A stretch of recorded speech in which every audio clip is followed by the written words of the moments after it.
Biden administration taking L after L. One of the things they're saying, which is absurd, is they say the ICC doesn't have jurisdiction over Israel. Now, they completely ignore that fact about Russia, because Russia's not part of the ICC, but it's in the ICC's mandate that if there's no plausible sign of a country, even if they outside ICC bound, that they plan to implement international law and police themselves, then they fall into jurisdiction of the ICC. Now, this explanation was how the Biden administration was able to support the ICC charge against Russia. Because they're like, oh, well, Russia's never going to change anyway. Now, we had Netanyahu and Israeli officials that outright saying it doesn't matter what the ICC says, we're going to do whatever the fuck we want. No matter what people say, we're going to do whatever the fuck we want. That alone puts what they were doing in the ICC. Anyway, let's play. I need to shut up. Let's play this clip and you can respond. Focus on jurisdiction for a second. Who does have jurisdiction here? So the government of Israel has jurisdiction over the occupied territory. We have jurisdiction over Gaza, which is not entirely. They have jurisdiction into looking at the actions by their military personnel. If they have a complaint, they have to bring it to Israeli courts. We have jurisdiction, and we have with the use of our equipment. I'm sorry. How do you have with the use of our military equipment that we have provided? How do you have jurisdiction? If you look at the Leahy law, if you look at that's not jurisdiction in a criminal. In the Leahy's law, you're in violation of. What are you talking about?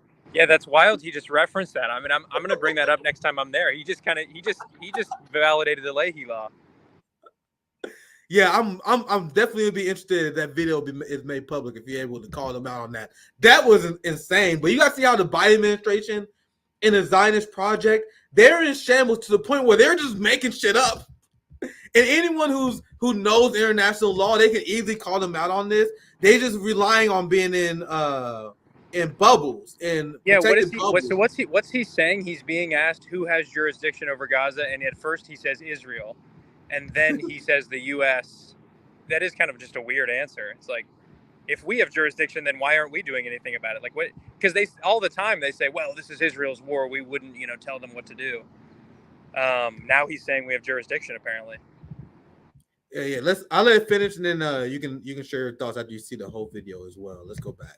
Jurisdiction, and we have with the use of our equipment. I'm sorry. How do you have with the use of our military equipment that we have provided? How do you have jurisdiction? If you look at the Leahy law, if you look at that's not jurisdiction in a criminal process. That's not in a criminal process, but it has to do with the determinations that we make and the policies that flow from it. So, but Matt, long term, you were right that we want to see to work for DOJ, Matt. You were on. There's no U.S. does not have jurisdiction. There are different. I wasn't referring to criminal jurisdiction, Matt. There are different ways to look at this. Long term, we agree with you that the Palestinian people should be a state that has have the ability to make these determinations. But that's not where we are today. That's where we're trying to get to.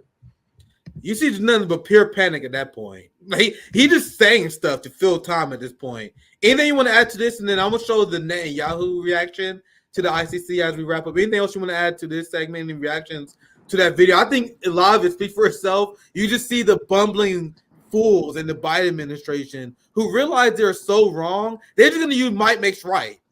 They know they're wrong, so like, what are you gonna do about it? Man, what are your thoughts? Yeah, I mean that was just kind of, he was bumbling a lot. The reporter questioning him is Matt Lee.